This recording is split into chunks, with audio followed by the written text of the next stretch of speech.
Earlier this year, there was a lot of anticipation surrounding the release of the Fujifilm X-Pro4 camera, with promises of exciting upgrades. In this video, we'll explore the latest information about this camera to determine if the hype is justified.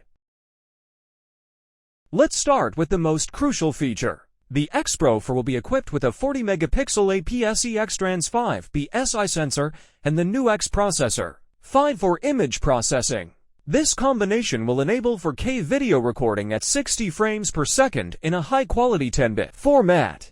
Notably, the X-Pro4 will introduce a highly anticipated 7-stop in-body image stabilization, further enhancing its already impressive capabilities. Additionally, the camera will feature a new user interface menu and autofocus system similar to the latest Fujifilm X-T5, making it an appealing option for users of older X-Pro models. It's important to note that Fujifilm faces increasing global competition and must offer a range of cameras in different price segments to regain the trust of its original fans. Fujifilm has plans to transform the X-Pro camera line into a luxury camera that can compete with Leica M cameras. This transformation will likely involve several improvements, such as a larger and more magnified electronic viewfinder (EVF), a new autofocus system, and enhancements to the overall build quality for a more luxurious appearance. However, it's possible that Fujifilm won't release the next flagship camera until they introduce a new sensor,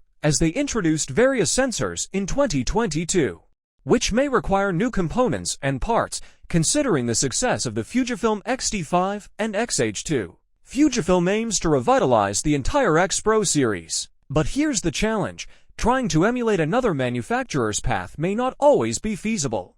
As seen with the X-Pro2, the sensors on Leica M cameras have their limitations. Incorporating an 18mm frame might mean compromising on overall magnification, affecting longer focal lengths, or returning to the dual magnification feature found in the X-Pro2.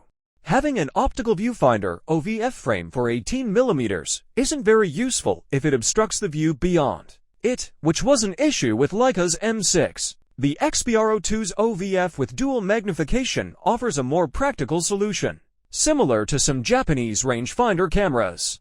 This dual magnification is a better alternative compared to the M6 or X-Pro3. Challenges persist for the X-Pro series in today's competitive market. While the original X-Pro was Fujifilm's flagship camera with power, flexibility, and versatility, it faced stiff competition from high-end models like the XT series and the XH1. Now, the X-Pro3's functionality has arguably been reduced. With 3 other excellent high-end Fujifilm cameras available, X-T5, XH2, and Z2S, however, used X-Pro cameras, including the X-Pro2, still hold their value, indicating a continued demand for the X-Pro series. We hope to see an X-Pro4, possibly in the first quarter of 2024, if not during this Christmas season.